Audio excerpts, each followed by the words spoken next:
KGF ತಾಲೂಕಿನ ಮಾವು ಬೆಳೆಗಾರರ ಮೊದಲ ಸಮಾವೇಶ ಯಶಸ್ವಿ. ರಾಜ್ಯ ಮಾವು ನಿಗಮ ಮಂಡಳಿ ಅಧ್ಯಕ್ಷ ಮುದ್ದು ಗಂಗಾಧರ್ ಭಾಗಿ. ಕ್ಯಾಸಂಬಳ್ಳಿ ಸಮೀಪದ ಶ್ರೀ ಸಾಯಿ ಬಾಬಾ ಕಲ್ಯಾಣ ಮಂಟಪದಲ್ಲಿ ಕೋಲಾರ ಜಿಲ್ಲಾ ಮಾವು ಬೆಳೆಗಾರರ ಕ್ಷೇಮಾಭಿವೃದ್ಧಿ ಸಂಘ, ತೋಟಗಾರಿಕಾ ಇಲಾಖೆ, ಮಾವು ಅಭಿವೃದ್ಧಿ ಮಂಡಳಿರವರ ಸಹಯೋಗದೊಂದಿಗೆ ಹಮ್ಮಿಕೊಂಡಿದ್ದ ಕೆಜಿಎಫ್ ತಾಲೂಕು ಮಾವು ಬೆಳೆಗಾರರ ಕ್ಷೇಮಾಭಿವೃದ್ಧಿ ಸಂಘದ ಉದ್ಘಾಟನಾ ಸಮಾರಂಭ ಹಾಗೂ ಮಾವು ಬೆಳೆಗಾರರ ಬೃಹತ್ ಸಮಾವೇಶವು ಯಶಸ್ವಿಯಾಗಿ ಮುಕ್ತಾಯಗೊಂಡಿತು. ಈ ಸಮಾವೇಶದಲ್ಲಿ ರಾಜ್ಯ ಮಾವು ಅಭಿವೃದ್ಧಿ ನಿಗಮ ಮಂಡಳಿ ಅಧ್ಯಕ್ಷ ಮುದ್ದು ಗಂಗಾಧರ್ ಅವರು ಭಾಗಿಯಾಗಿ ಚಾಲನೆ ನೀಡಿದರು. ಈ ವೇಳೆ ಮಾತನಾಡಿದ ಅವರು, ಮಾವು ಮಂಡಳಿ ಅಧ್ಯಕ್ಷನಾಗಿ ಕೇವಲ 3 ತಿಂಗಳು ಕಳೆದಿದ್ದು ಮಂಡಳಿಯಲ್ಲಿ ಹಲವು ಅಭಿವೃದ್ಧಿ ಯೋಜನೆಗಳನ್ನು ಕೈಗೊಳ್ಳಲಾಗಿದೆ. ಮುಂದಿನ ದಿನಗಳಲ್ಲಿ ಕೋಲಾರ ಜಿಲ್ಲೆಯ ಮಾವು ಬಗ್ಗೆ ರಾಜ್ಯ ಮಟ್ಟದಲ್ಲಿ ಅರಿವು ಮೂಡಿಸಲು ವಿಧಾನಸೌಧದ ಮುಂಭಾಗದಲ್ಲಿ ಮ್ಯಾಂಗೋ ಮಾರಥಾನ್ ಆಯೋಜಿಸಲಾಗುವುದು. ಬೆಂಗಳೂರಿನ ನಂದಿನಿ ಮಳಿಗೆಯಲ್ಲಿ ಮಾವು ಮಾರಾಟ ಮಾಡಲು ಸಹ ಅನುವು ಮಾಡಿಕೊಡಲಾಗುತ್ತದೆ ಎಂದರು. ಮುಂದಿನ ಬಜೆಟ್ನಲ್ಲಿ 100 ಕೋಟಿ ಅನುದಾನ ನೀಡುವಂತೆ ಮುಖ್ಯಮಂತ್ರಿಗೆ ಮನವಿ ಮಾಡಲಾಗಿದ್ದು, ಜೊತೆಗೆ ಮಾವಿಗೆ ಅಂತಾರಾಷ್ಟ್ರೀಯ ಮಟ್ಟದಲ್ಲಿ ಬ್ರ್ಯಾಂಡ್ ನೀಡುವ ನಿಟ್ಟಿನಲ್ಲಿ ಹಲವು ದೇಶಗಳೊಂದಿಗೆ ಮಾತುಕತೆ ನಡೆಸಲಾಗಿದೆ. ಮಾವು ಬೆಳೆಗಾರರು ಮಧ್ಯವರ್ತಿಗಳ ಅವಶ್ಯಕತೆ ಇಲ್ಲದೆ ನೇರವಾಗಿ ಮಾರಾಟ ಮಾಡುವುದರ ಜೊತೆಗೆ ಅಂತಾರಾಷ್ಟ್ರಗಳಿಗೆ ರಫ್ತು ಮಾಡಲು ಕ್ರಮ ಕೈಗೊಳ್ಳಲಾಗುತ್ತದೆ ಎಂದರು. ಇನ್ನು ಈ ಸಮಾವೇಶದಲ್ಲಿ ನೂತನವಾಗಿ ಕೆಜಿಎಫ್ ತಾಲೂಕು ಮಾವು ಬೆಳೆಗಾರರ ಕ್ಷೇಮಾಭಿವೃದ್ಧಿ ಸಂಘವು ಅಧಿಕೃತವಾಗಿ ಅಸ್ತಿತ್ವಕ್ಕೆ ಬಂದಿದ್ದು, ಅಭಿಲಾಷ್ ರೆಡ್ಡಿರವರು ತಾಲೂಕು ಅಧ್ಯಕ್ಷರಾಗಿ ಆಯ್ಕೆಯಾದರು. ಈ ಸಂದರ್ಭದಲ್ಲಿ ಕೋಮುಲ್ ನಿರ್ದೇಶಕ ಜಯಸಿಂಹ ಕೃಷ್ಣಪ್ಪ, ಸಮಾಜ ಸೇವಕ ಮೋಹನ್ ಕೃಷ್ಣ, ಕನ್ನಡ ಸಂಘದ ಅಧ್ಯಕ್ಷರಾದ ಪ್ರಸನ್ನ ರೆಡ್ಡಿ, ಜಂಟಿ ಕೃಷಿ ನಿರ್ದೇಶಕ ಜಾವೀದ್, ಹಿರಿಯ ಮುಖಂಡರಾದ ವೆಂಕಟಕೃಷ್ಣ ರೆಡ್ಡಿ, ಮಾವು ಬೆಳೆಗಾರರ ಕ್ಷೇಮಾಭಿವೃದ್ಧಿ ಸಂಘದ ಜಿಲ್ಲಾಧ್ಯಕ್ಷ ಚಿನ್ನಪ್ಪ ರೆಡ್ಡಿ, ಸರ್ಕಾರಿ ನೌಕರರ ಸಂಘದ ನಿವೃತ್ತ ಅಧ್ಯಕ್ಷ ರವಿರೆಡ್ಡಿ, ಅರುಣ್ ರೆಡ್ಡಿ, ವಿಜ್ಞಾನಿಗಳಾದ ಡಾಕ್ಟರ್ ಮಂಜುನಾಥ್ ರೆಡ್ಡಿ, ಡಾಕ್ಟರ್ ಅನಿಲ್ ಕುಮಾರ್, ಅಶ್ವಥ್ ನಾರಾಯಣ್ ರೆಡ್ಡಿ, ಶ್ರೀನಿವಾಸ್ ರೆಡ್ಡಿ ಸೇರಿದಂತೆ ಮಾವು ಬೆಳೆಗಾರರು ಹಾಗೂ ರೈತರು ಪಾಲ್ಗೊಂಡಿದ್ದರು. ಕರ್ನಾಟಕ ರಾಜ್ಯ ಮಾವು ಅಭಿವೃದ್ಧಿ ಅಧ್ಯಕ್ಷರು ಮತ್ತು ಜಿಲ್ಲಾಧ್ಯಕ್ಷರು ರೆಡ್ಡಿ ಅವರು ಇಬ್ಬರು ಅಂತ ಹೇಳಕ್ ಇಷ್ಟಪಡ್ತೀನಿ. ಇದಕ್ಕೆ ಮುಖ್ಯ ಕಾರಣಕರ್ತರಾಗಿರುವಂತಹ ನಮ್ಮ ಕೆಜಿಎಫ್ ತಾಲೂಕಿನ ಮಾವು ಬೆಳೆಗಾರರಾಗಿರ್ಬೋದು, ರೈತ ಬಾಂಧವರಾಗಿರ್ಬೋದು, ನಮ್ಮ ಮಾಧ್ಯಮ ಮಿತ್ರರಾಗಿರ್ಬೋದು, ಎಲ್ಲರಿಗೂ ಕೂಡ ನಾವು ಸಾಷ್ಟಾಂಗ ನಮಸ್ಕಾರ. ಇವತ್ತಿನ ದಿವಸ ನಮ್ಮ ಕಾರ್ಯಕ್ರಮಕ್ಕೆ ಅವ್ರಿಗೆ ಎಷ್ಟೇ ಒತ್ತಡದ ಕಾರ್ಯಕ್ರಮ ಇದ್ದು ನಮ್ಮ ಮನವಿಗೆ ಸ್ಪಂದಿಸಿ ಬಂದಿರುವಂತಹ ನಮ್ಮ ಕರ್ನಾಟಕ ರಾಜ್ಯ ಮಾವು ಮಂಡಳಿಯ ಅವರಿಗೆ ನಮ್ಮ ಪರವಾಗಿ ಮತ್ತು ನಮ್ಮ ಜಿಲ್ಲಾಧ್ಯಕ್ಷರ ಪರವಾಗಿ ಕೂಡ ಅವರಿಗೆ ತುಂಬ ಹೃದಯ ಅಂತ ಒಂದು ಧನ್ಯವಾದ. ಮತ್ತೆ ನಾವು ಹೇಳಿದಂತಹ ಎಲ್ಲಾ ಬೇಡಿಕೆಗಳು ಕೂಡ ಹಂತವಾಗಿ ನಾವು ನೆರವೇರಿಸಿದಂತಹ ಒಂದು ಭರವಸೆ ಕೊಟ್ಟಿದ್ದಾರೆ. ಅದಕ್ಕೂ ಕೂಡ ಯಾಕಂತ ಹೇಳಿದ್ರೆ ಅವ್ರು ಬಂದ್ಬಿಟ್ಟು ಗ್ರೌಂಡ್ ಲೆವೆಲ್ ಇಂದ ಬಂದಿರುವಂತಹ ನಾಯಕ, ಯಾಕಂತ ಹೇಳಿದ್ರೆ ರೈತರ ಮಗನಾಗಿ ಬಂದಿರುವಂತಹ ನಾಯಕರು ಮಾತ್ರ ಗೊತ್ತಾಗುತ್ತೆ ಏನು ಅಂತ.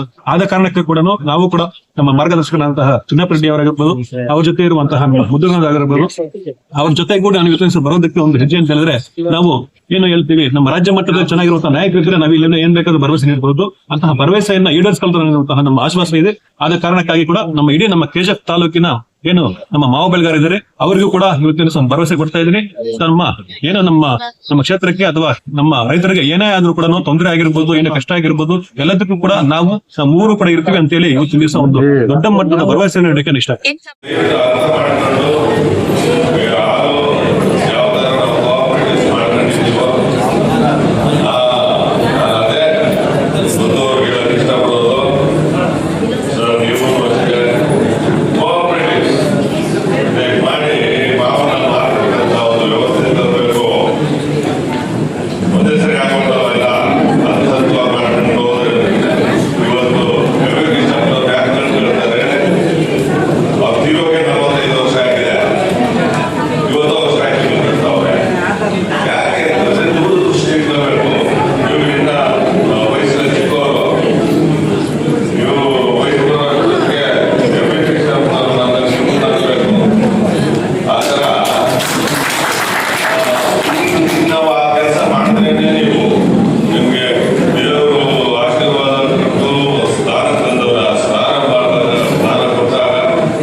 ಮಾನ್ಯ ಕರ್ನಾಟಕ ಸಹಕಾರ ರತ್ನ ಜಯಸಿಂಹ ಕೃಷ್ಣಪ್ಪನವರಿಗೆ ತುಂಬ ಹೃದಯದ ಧನ್ಯವಾದಗಳು.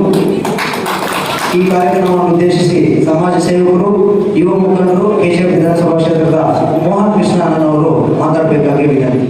ಅಭಿಯಲ್ಲ, ಅಭಿಲಾಷ ಅಲ್ಲ, ಮುಂದಿನ ದಿನಗಳಲ್ಲಿ ನಮ್ಮ ಕೆಜಾಪ್ ತಾಲೂಕಿಗೆ ಒಬ್ಬ ಮಾದರಿಯ ರೈತ, ಒಬ್ಬ ಎಜುಕೇಶನ್ ಮಾಡಿದ್ರೆ, ವಿದ್ಯಾಭ್ಯಾಸ ಪಡ್ಕೊಂಡ್ರೆ ರೈತರ ಸಮಸ್ಯೆಗಳನ್ನ ಯಾವ ರೀತಿ ಬಗೆಹರಿಸ್ಕೋಬೇಕು ಅಂತೇಳಿ ಮುಂದಿನ ದಿನಗಳಲ್ಲಿ ನಮ್ಮ ರೈತ ನಾಯಕ ಆಗಿರ್ತಕ್ಕಂಥ ಎಲ್ಲ ಲಕ್ಷಣಗಳು ಕಾಣಿಸ್ತಾ ಇರ್ತದ್ದು ನಾನು ನಮ್ಮ ಅಭಿಯಲ್ಲಿ ನೋಡ್ತಾ ಇದ್ದೇನೆ.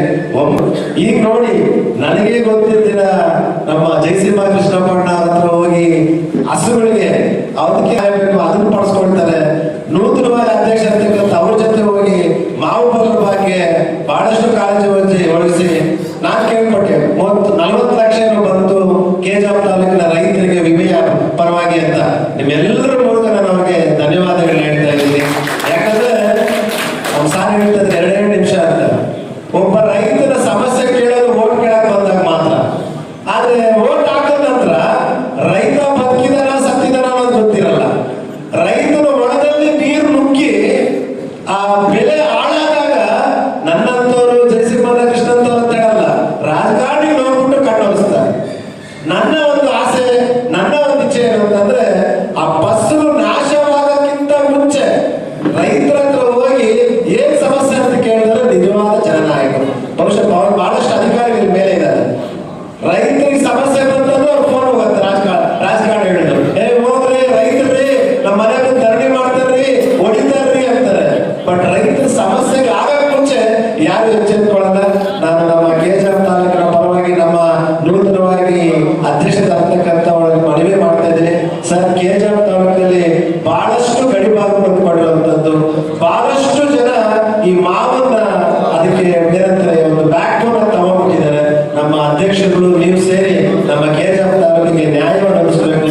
ನಮ್ಮ ಅಭಿಲಾಷ್ ರೆಡ್ಡಿ ಅವರು ನಮ್ಮ ಕೆಜಾಪ್ನ ರೈತ ಹೇಳಿದ್ದಾರೆ, ಅದೆಲ್ಲ ನಿವಾರಿಸಬೇಕಂತ ಹೇಳ್ತಾ ಇಷ್ಟು ದೂರ ಕರೆದು ನನಗೆ 2 ಮಾತನ್ನ ಆಡಕ್ಕೆ ಅವಕಾಶ ಕೊಟ್ಟಂತ, ವಿಶೇಷವಾಗಿ ಮುಂದಿನ ದಿನಗಳಲ್ಲಿ ರಾಜಕಾರಣಿ ಆದ್ರೂ ತಪ್ಪಾಗಲಾರದು, ರೈತರ ಕಟ್ಮಣಿ ಆದ್ರೂ ತಪ್ಪಾಗಲಾರದು, ಮುಂದಿನ ದಿನಗಳಲ್ಲಿ ಒಬ್ಬ ಹೆಮ್ಮೆಯ ರೈತ ಹಚ್ಕೊಂಡ್ರು ತಪ್ಪಾಗಲಾರದು ಅಂತ ಹೇಳ್ತಾ ನಮ್ಮ ಅಭಿಲಾಷ್ ರೆಡ್ಡಿ ಅವರು ಇಲ್ಲಿರ್ತಕ್ಕಂಥ ಎಲ್ಲ ನಮ್ಮ ರೈತ ಮುಖಂಡರಿಗೆ ಧನ್ಯವಾದ ಹೇಳ್ತೀನಿ. ಜೈ ಹಿಂದ್, ಜೈ ಕಿಸಾನ್. ಕುಟುಂಬದ ಸ್ನೇಹಿತರು ಹಾಗೂ ಸಂಬಂಧಿಕರು ಅಂತ ಈ ಸಂದರ್ಭದಲ್ಲಿ ಹೇಳಲು ಇಚ್ಛೆ ಪಡ್ತೀನಿ. ಅದೇ ರೀತಿ ನಮ್ಮ ಅಧ್ಯಕ್ಷತೆಯನ್ನು ವಹಿಸಿರುವ ಚಿನ್ನಪ್ಪರೆಡ್ಡಿ ಅಣ್ಣವರು, ಅವರು ಬಹಳ ವರ್ಷಗಳಿಂದ ಪರಿಚಿತರು. ಜಯಸಿಂಹ ಕೃಷ್ಣಪ್ಪ ಅಣ್ಣ ಅವರು ನಿರ್ದೇಶಕರು. ಇವರ ಹೆಸರನ್ನ ನಾನು ತುಂಬಾ ಪೇಪರ್ನಲ್ಲಿ ಓದಿದ್ದೆ, ಬಟ್ ಪ್ರತ್ಯಕ್ಷವಾಗಿ ನೋಡಿದ್ದು ಇವತ್ತೇನೆ, ಈ ದಿನ. ಸೊ ಇವತ್ತು ನಾವು ಹಾಗೂ ಎಲ್ಲ ವೇದಿಕೆ ಮೇಲೆ ಆಸನಾಗಿರುವ ಇತರ ಎಲ್ಲ ಗಣ್ಯರಿಗೆ ನಾನು ಹೊಂದಿಸುತ್ತಾ ನಾನು 1-2 ಮಾತನ್ನ ಹೇಳಲಿಕ್ಕೆ ಇಷ್ಟಪಡ್ತೀನಿ. ಈ ದಿನ ಈ ಮಾವು ಬೆಳೆಗಾರರ ಕ್ಷೇಮಾಭಿವೃದ್ಧಿ ಸಂಘದ ಉದ್ಘಾಟನೆಯನ್ನ ಕೆಜಾಪ್ ತಾಲೂಕಿನಲ್ಲಿ ಆಯೋಜನೆ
ಸಂತಸದ ವಿಷಯ ಆಗಿ ಆಯ್ತಪ್ಪ ನಾನು ಈ ಊರಿಗೆ ಬರ್ತೀನಿ ಅಲ್ಲೆಲ್ಲ ರೈತರನ್ನು ಸೇರಿಸಿ ಅಂತ ಹೇಳಿ ಕೇಳಿದಂತ ಸಂದರ್ಭದಲ್ಲಿ ನಮ್ಮ ಹಬಿ ಮತ್ತೆ ಅವರ ಎಲ್ಲ ಸ್ನೇಹಿತ ಬಳಗ ಮತ್ತೆ ನಮ್ಮ ತಿಮ್ಮಾರೆಡ್ಡಿ ಹಿರಿಯರು ಅವರು ಸಹ ಯಾವಾಗಲೂ ನಿರಂತರವಾಗಿ ಅವರ ಜೊತೆ ಕಷ್ಟಪಡ್ತಾ ಇದ್ದಾರೆ, ಅವರ ಜೊತೆ ಹೋರಾಟದಲ್ಲಿ ಭಾಗಿಯಾಗಿದ್ದಾರೆ ನಮ್ಮ ಜೊತೆ.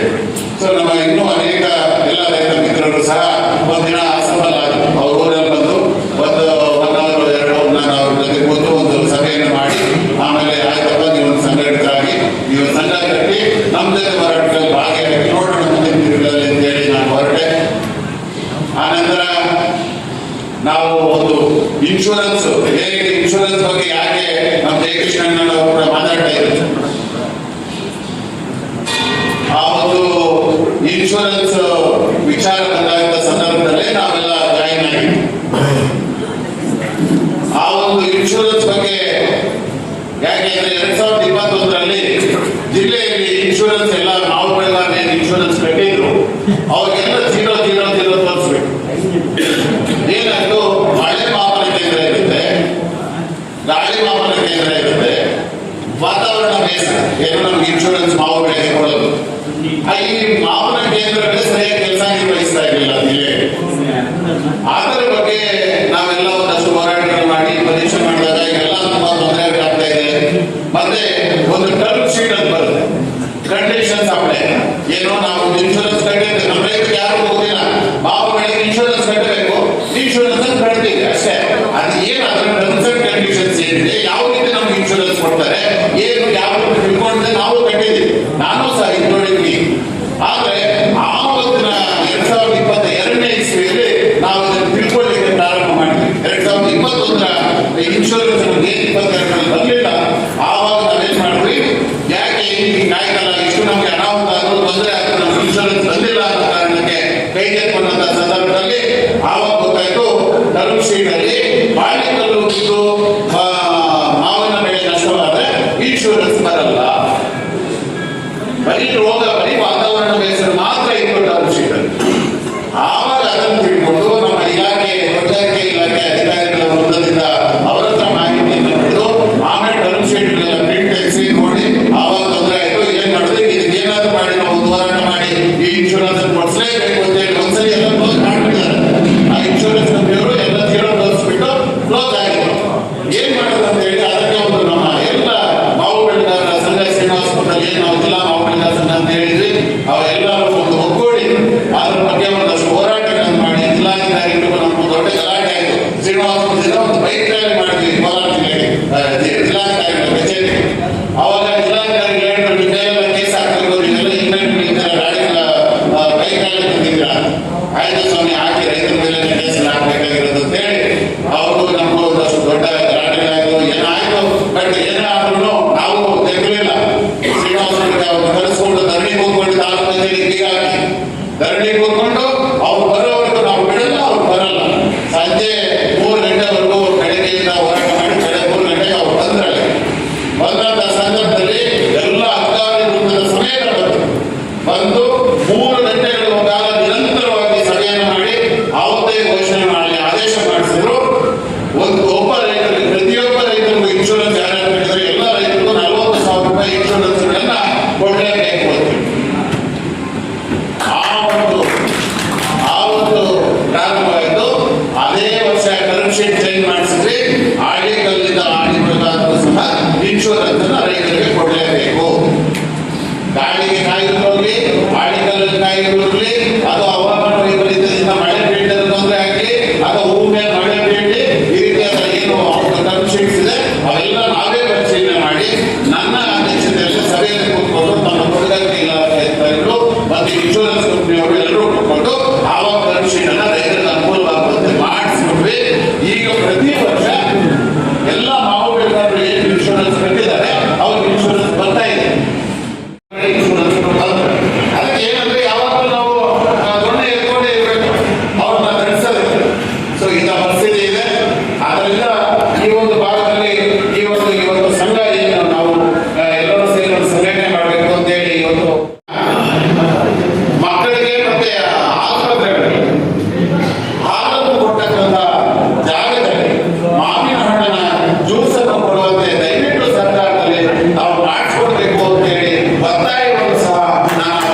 ಹೆಚ್ಚು ಸಮಯ ತಗೊಳ್ಳಲ್ಲ. ಬೈ ವಾಚ್ ಒಂದು 5 ನಿಮಿಷ ಮಾತಾಡ್ತೀನಿ, ಯಾಕಂದ್ರೆ ಬಹಳ ಇಂಪಾರ್ಟೆಂಟ್, ಅದ್ರ ಬಹಳ ಮುಖ್ಯವಾದ ಇದು ಸಭೆ ಇದು. ಈ ದಿನ ಸುದಿನ ಅಂತ ಹೇಳೋದಕ್ಕೆ ನಾನು ಇಷ್ಟಪಡ್ತೀನಿ, ಯಾಕೆಂದ್ರೆ ಬಹಳಷ್ಟು ಜನಕ್ಕೆ ನಾನು ಗೊತ್ತಿದೆ ಇರ್ಬೋದು, ನಾನು ನಿಮ್ಮೂರಿನವನೇ, ಇದೇ ಜಿಲ್ಲೆನವನೇ, ಇದೇ ಊರಿನವನೇ. 40 ವರ್ಷದ ಹಿಂದೆ ನನ್ನ ತಾತನವರಾದ ಅವರು ಬ್ರಿಟಿಷ್ ಕಾಲದ ತಹಶೀಲ್ದಾರ್ ಆಗಿದ್ರು, ಮತ್ತೆ ಮೈಸೂರು ರಾಜ್ಯದಲ್ಲಿದ್ರು, ಮತ್ತೆ ಕರ್ನಾಟಕ ರಾಜ್ಯದಲ್ಲೂ ಸೇವೆ ಮಾಡಿದ್ರು. ಅವರು ನನ್ನನ್ನ KGF ರಾಬರ್ಟ್ಸನ್ ಪೇಟೆಯಲ್ಲಿ 40 ವರ್ಷಗಳಿಂದ ಎಲ್ಲರೂ ಹೇಳ್ತಾರೆ ನೀನು ಸಿಕ್ಕೊಂಡು ಬಹಳ ಸಣ್ಣ ವಯಸ್ಸಿದೆ, ನನಗೂ 50 ವರ್ಷ ಆಯ್ತು. ಸೊ ನನಗೆ ಇಂಗ್ಲಿಷ್ ಪಾಠ ಹೇಳ್ಕೊಡ್ತಾ ನನ್ನ ಟೀಚರ್ ಮೊದಲನೇ ಗುರು ಚಂದ್ರಶೇಖರ್ ಸರ್ ಅಂತ ರಾಬರ್ಟ್ಸನ್ ಪೇಟೆಯಲ್ಲಿದ್ರು. ಯಾರ್ಯಾರು ಗೊತ್ತಿದ್ರೆ ಗೊತ್ತಿಲ್ಲ, one of the famous and top English scholar ಆ ಕಾಲಕ್ಕೆ ಕೋಲಾರ ಜಿಲ್ಲೆಗೆ. ಅವ್ರು ವಾಸ್ತವ್ಯ ಚಿಕ್ಕಬಳ್ಳಾಪುರದಲ್ಲಿ ಇರ್ತಾ ಇದ್ರು. ಕೋಲಾರದಲ್ಲಾದ್ರೂ ನಾನು ಓದಕ್ಕೆ ಚಿಕ್ಕಬಳ್ಳಾಪುರದಲ್ಲಿ ಬಿಟ್ಟಿದ್ರು. ಅದು ಒಂದು ನೆನಪು. ಎರಡನೇದು ನನ್ನ ತಾಯಿಯವರ ಸೋದರ ಮಾವನವರಾದ ನನ್ನ ತಾತ, ನನ್ನ ಚಿಕ್ಕ ತಾತ ಟಿ ಚೆನ್ನೈ ಅವರು, ಚೆನ್ನೈ ರಂಗಮಂದಿರ, ಚೆನ್ನೈ ಪಾರ್ಕ್ ಅಂತ. ನನ್ನ ತಾತನವರು ಇದೇ BGMN ಆದಾಗ, ಮತ್ತೆ ಅಣ್ಣನವರ ತಂದೆ, ನಾನು ಅವ್ರನ್ನ ಬಹಳ ಪ್ರೀತಿಯಿಂದ ತಾತ ಅಂತ ಕರೀತಾ ಇದ್ದೆ. ಅವರು ವೆವೆಲ್ ಮಾಡಿದಾಗ ಆ ಏರಿಯಾದಲ್ಲಿ, ಅಂದ್ರೆ ಆ ಭಾಗದಲ್ಲಿ ನನ್ನನ್ನು ಸಣ್ಣ ಹುಡುಗರಾಗಿ ಓಡಾಡಿಸ್ತಿದ್ರು. ಇದು ಸ್ವಲ್ಪ ದೊಡ್ಡದಾದ್ಮೇಲೆ ನನ್ನ ಅಕ್ಕ ಅವ್ರ ತಂದೆ ವಾರ್ಡನ್ ಆಗಿದ್ರು, ಚಿಂತಾಮಣಿಯಲ್ಲಿದ್ರು, ಮುಳ್ಬಾಗಿಲಿದ್ರು. ನನಗೆ ಬಹಳ ಸಣ್ಣ ಹುಡುಗ. ಆಮೇಲೆ ಕೋಲಾರ ನಚಿಕೇತ ನಿಲಯದಲ್ಲೂ ಇದ್ರು ಅಂತ ಕಾಣ್ತದೆ ತಾತ. ಸೊಡಪ್ಪ ತಾತ ನಾನಂದ್ರೆ ಬಹಳ ಪ್ರೀತಿ. ನನ್ನ ತಾತ ಅಂದ್ರೆ ಅವರಿಗೆಲ್ಲ ಬಹಳ ಒಂಥರ ದೇವ್ರ ತರ ಈ ಭಾಗಕ್ಕೆ. ಅವರು ಬಹಳಷ್ಟು ಸೇವೆ ಮಾಡಿದ್ರು. ಸೊ ಹಾಗಾಗಿ KGF ನ ಸವಿ ನೆನಪು ಬಹಳ ಇದೆ ಹೇಳ್ತಾ ಹೋದ್ರೆ. ಆಗಿ ಇವತ್ತು 40 ವರ್ಷಗಳಾದ್ಮೇಲೆ ಇಲ್ಲಿ ಅಧ್ಯಕ್ಷ ಆಗಿ ಬಂದು ಮತ್ತೆ ಈ ಮಣ್ಣಲ್ಲಿ ಇದ್ದೀನಿ ಅಂದ್ರೆ ನನಗೆ ಏನೋ ಒಂಥರ ಹುಡುಗ. ಮೊದಲನೇದಾಗಿ ಮಾವು ಮಂಡಳಿಯ ಅಧ್ಯಕ್ಷನಾಗಿ ನಾನು ನಿಮ್ಮ ಜೊತೆಗೆ ಇರ್ತೀನಿ ಅನ್ನೋದನ್ನ ಒಂದೇ ಒಂದು ವಾಕ್ಯದಲ್ಲಿ ಹೇಳ್ತೀನಿ. ಎರಡನೇ ವಿಚಾರಕ್ಕೆ ಅಣ್ಣ ಹೇಳಿದ ಚಿನ್ನಪಟ್ಟಿ ಹೇಳಿದಾಗೆ ಮಾವು ಅಭಿವೃದ್ಧಿ ಮಂಡಳಿ ಬಹಳ ಕಷ್ಟದಲ್ಲಿದ್ದು 10 ವರ್ಷ ಆದ್ಮೇಲೆ ನಾನು ಬಂದು 3 ತಿಂಗಳಲ್ಲಿ ಕನಿಷ್ಠ 6 ಜಿಲ್ಲೆಗಳಲ್ಲಿ ದೊಡ್ಡ ದೊಡ್ಡ ಸಭೆಗಳು ಮಾಡಿ ಸಾವಿರಾರು ಜನ ರೈತರನ್ನ ಮಾತಾಡಿ, ಈಗ ಫೆಬ್ರವರಿ 10ನೇ ತಾರೀಕು 12 ಜಿಲ್ಲೆ ಸೇರಿ ಹುಬ್ಳಿ ಧಾರವಾಡದಲ್ಲಿ ಒಂದು ದೊಡ್ಡ ಮಟ್ಟದ ಕಾರ್ಯಕ್ರಮ ಮಾಡ್ತಾ ಇದ್ದೀನಿ. ಅರ್ಥ ಆಯ್ತಲ್ಲ? ಸೊ ಹೀಗಾಗಿ ಬಹಳಷ್ಟು ಕಡಿಮೆ ಸಮಯದಲ್ಲಿ ಹೋರಾಟ ಮಾಡಿ ಮಾಡ್ತಾ ಇದ್ದೀನಿ. ನಿಮ್ಗೆ ಹೇಳ್ಬೇಕಾದ್ರೆ ನಿನ್ನೆನೂ ಸಹ ನಾನು ಮುಖ್ಯಮಂತ್ರಿಗಳ ಹತ್ರ ಹೋಗಿ ಅರ್ಧ ಗಂಟೆ ಸಮಯ ನನಗೆ ಸಿಕ್ಕಿತ್ತು. ಅದು ನನ್ನ ಪುಣ್ಯನೇ. ಒಂದೇ ವಿಚಾರ ಮಾತಾಡಿದ್ದು, ಅಣ್ಣ ಈ ಸಲ ತುಂಬಾ ಚೆನ್ನಾಗಿ ಹೂವು ಬಂದಿದೆ, ತುಂಬಾ ಚೆನ್ನಾಗಿ. ನಾನು ಕಾರವಾರದಿಂದ ಕೋಲಾರ ತನಕ ಓಡಾಡಿದೆ, ಮತ್ತೆ ಧಾರವಾಡ, ಹುಬ್ಳಿ, ಬೆಳಗಾವಿಯಿಂದ ಹಿಡಿದು ನಾವು ಇದು ಚಾಮರಾಜನಗರ ತನಕ ಹೊರಡಿದೆ. ತುಂಬಾ ಚೆನ್ನಾಗಿ ಹೂವು ಬಂದಿದೆ, ತುಂಬಾ ಚೆನ್ನಾಗಿ ಬೆಳೆ ಬಂದಿದೆ.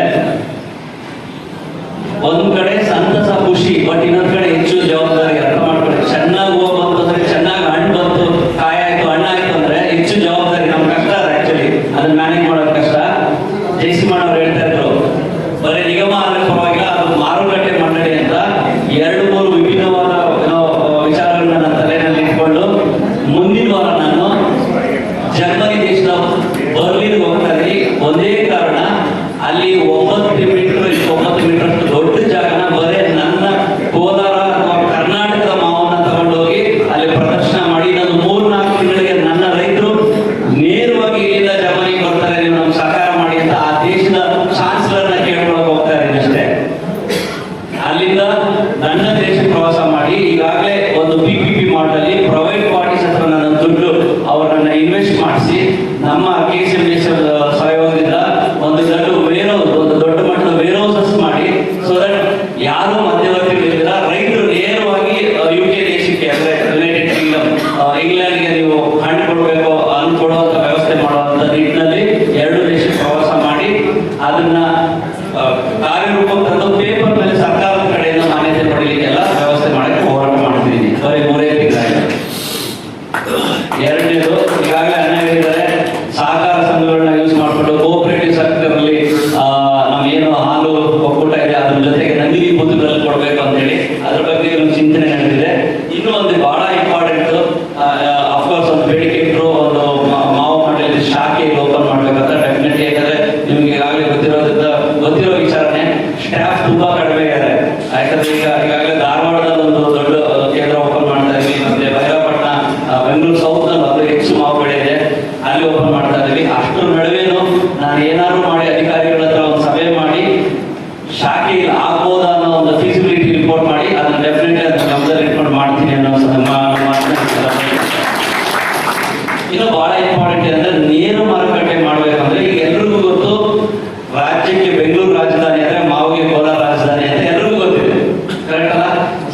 ಆದ್ರೂ ಸಹ ನಮ್ಮ ಮಾವು ನಾವು ಹೆಚ್ಚು ಆಲ್ಫೋನ್ಸನ್ನು ಬೆಳೀತಾ ಇದ್ವಿ, ತೋತಾಪುರಿನೂ ಬೆಳೀತಾ ಇದ್ವಿ. ಇನ್ನೊಂದು ಬಹಳ ಮುಖ್ಯವಾದ ಹಣ್ಣು, ಬಹಳ ಅದಕ್ಕೆ ರೋಗ ಗೊತ್ತಿಲ್ಲ, ಸೈಂಟಿಸ್ಟ್ ಹೇಳ್ಬೇಕು, ತಪ್ಪಾದ್ರೆ ಕ್ಷಮಿಸಿ. ಏನು ಸ್ಪಾಂಜಿ ಟಿಶ್ಯೂ ಅನ್ನೋದು ಬಲಿಕಾನಲ್ಲಿ ಕಡಿಮೆ ಇರುತ್ತೆ ಅಂತ ಕಾಣ್ತದೆ. ಆಮೇಲೆ ಬಹಳ ಸ್ವೀಟ್ ಆಗಿರ್ತದೆ, ಬಹಳ ಚೆನ್ನಾಗಿರ್ತದೆ. ಅದು ಶೆಲ್ಫ್ ಲೈಫು ಕಂಪೇರಿಟಿವ್ ಇನ್ನೊಂದು ಸ್ವಲ್ಪ ದಿನಗಳಿಟ್ಟು ತಿನ್ನೋವಂಥ ಹಣ್ಣು. ಈಗಾಗಲೇ ಮಹಾರಾಷ್ಟ್ರದವರು ಆಲ್ಫೋನ್ಸನ್ನ ಜಿಯೋಗ್ರಫಿಕಲ್ ಇಂಡೆಕ್ಸಿಂಗ್ ಅಂತ ಮಾಡಿಬಿಟ್ಟಿದ್ದಾರೆ, GI ಇಂಡೆಕ್ಸಿಂಗ್ ಆಗಿದೆ ಅಂತ ಕಾಣ್ತದೆ. ಬಟ್ ಆದ್ರೆ ಇಡೀ ರಾಜ್ಯದಲ್ಲಿ ನಾವು ಬಹಳ ಉತ್ಕೃಷ್ಟ ಬೆಸ್ಟ್ ಮ್ಯಾಂಗೋಸ್, ಮಲ್ಲಿಕಾ ಮ್ಯಾಂಗೋಸ್ ಬೆಳೀತಾ ಇರೋದು ಕೋಲಾರದವರು. ಅದಕ್ಕೆ ಇರ್ಬೋದು, ಶ್ರೀನಿವಾಸಪುರ ಇರ್ಬೋದು. ಅದನ್ನ ಏನಾದ್ರೂ ಮಾಡಿ ಇದೇ ನನ್ನ ಅವಧಿಯಲ್ಲಿ ಇನ್ನೊಂದು 2-3 ತಿಂಗಳಲ್ಲಿ ಈ ಹಾರ್ವೆಸ್ಟ್ ಸೀಸನ್ ಒಳಗಡೆನೆ ಅದನ್ನ GI ಇಂಡೆಕ್ಸಿಂಗ್ ಮಾಡಿ ಇಡೀ ಪ್ರಪಂಚಕ್ಕೆ ನಮ್ಮ ಮಲ್ಲಿಕಾ ಹಣ್ಣು ಕಳಿಸ್ಬೇಕಂತ ಎಲ್ಲ ಪ್ರಯತ್ನಗಳನ್ನು ನಾನು ಮಾಡ್ತೀನಿ. ಇದೇ ರೀತಿ ಕೊಪ್ಪಳದಲ್ಲಿ ಕೇಸರ ಅನ್ನೋ ಒಂದು ಬಹಳ ಒಳ್ಳೆ ತಳಿ ಬೆಳೀತಾ ಇದ್ದಾರೆ, ಅದನ್ನು GI ಇಂಡೆಕ್ಸಿಂಗ್ ಮಾಡ್ಬೇಕಂತ. ಏನಪ್ಪ ಇದೊಂದು ಒಂದು ಸಲ GI ಇಂಡೆಕ್ಸ್ ಆದ್ರೆ ಇಡೀ ಪ್ರಪಂಚದಲ್ಲಿ ಯಾವುದೇ ದೇಶದಲ್ಲಿ ಹಣ್ಣು ತಗೋಬೇಕಾದ್ರೂ ಅವ್ರು ಫಸ್ಟ್ ನೋಡೋದು GI ಇಂಡೆಕ್ಸಿಂಗ್ ಹಣ್ಣು. ಅದಕ್ಕೋಸ್ಕರ ಅಭಿಲಾಷ್ ಬಹಳಷ್ಟು FPO ನಮ್ಮ KCMDMC ಅಧಿಕಾರಿಗಳು ಕೆಲಸ ಮಾಡ್ತಿದ್ದಾರೆ. ನಾನು ಇನ್ಫ್ಯಾಕ್ಟ್ ನಮ್ಮ ಮೇಡಮ್ ಹೇಳಿದ್ದೆ FPO ಬಗ್ಗೆ ಒಂದಷ್ಟು ನಾನು ಮಾಹಿತಿ ಕೊಡಿ ಅಂತ. ಯಾಕಂದ್ರೆ ಅವ್ರು ಮಲ್ಲಿಕಾ ಒಂದ್ಸಲಿ GI ಇಂಡೆಕ್ಸ್ ಮಾಡಿದ್ರೆ ಇನ್ನು ಪ್ರಪಂಚದಲ್ಲಿ ಭೂಮಿ ಮೇಲೆ ಅದೊಂದೇ ಸಲ ಆಗೋದು. ಇಡೀ ಪ್ರಪಂಚದಲ್ಲಿ ಯಾರು ತಗೊಂಡು ನಮ್ಮ ಹಣ್ಣೆ ತಗೋಬೇಕು ಫಸ್ಟ್. ಆ ಒಂದು ವ್ಯವಸ್ಥೆ ರೈತರು ಸಾವಿರಾರು ವರ್ಷಗಳು ಬದುಕಿಬಿಡ್ತಾರೆ. ಆ ಕೆಲಸ ನಾನು ಮಾಡ್ತಾ ಇದ್ದೀನಿ. ಎರಡನೇದು ಬಹಳ ಮುಖ್ಯವಾದ್ದು, 2 ನಿಮಿಷ. ನಮ್ಮ ಹತ್ರ ಹಣ್ಣಿದೆ, ಬಹಳಷ್ಟು ಹಣ್ಣಿದೆ. ಸರಿಸುಮಾರು 35,000ಕ್ಕೂ ಹೆಚ್ಚು ಎಕರೆ, 60,000 ಎಕರೆ. ಈಗ ಅಣ್ಣ ಹೇಳ್ತಾರೆ KGF ನಲ್ಲಿ 10,000 ಎಕರೆ ಅಂದ್ರೆ 65,000-70,000 ಎಕರೆನಲ್ಲಿ ಹಣ್ಣು ಬೆಳೀತಾ ಇದ್ದೀವಿ ಅಂತ ನಮ್ಗೆ ಗೊತ್ತು, ಎಲ್ರಿಗೂ ಗೊತ್ತಿದೆ. ಆದ್ರೆ ಅದನ್ನ ನಾವು ಮಾರ್ಕೆಟ್ ಪುಷ್ ಮಾಡ್ಬೇಕು. ಆದ್ರೆ ನಮ್ಗೆ ಮಾರ್ಕೆಟ್ ಸಿಗ್ಬೇಕಲ್ಲ, ಒಳ್ಳೆ ಮಾರ್ಕೆಟ್, ನೇರ ಮಾರ್ಕೆಟ್ ಸಿಗ್ಬೇಕಲ್ಲ. ನಾನು ಯಾವಾಗ ಹೇಳ್ತದೆ, ಬೆಂಗಳೂರಿಗಿಂತ ಪ್ರಪಂಚದಲ್ಲಿ ದೊಡ್ಡ ಮಾರ್ಕೆಟ್ ಯಾವುದೂ ಇಲ್ಲ.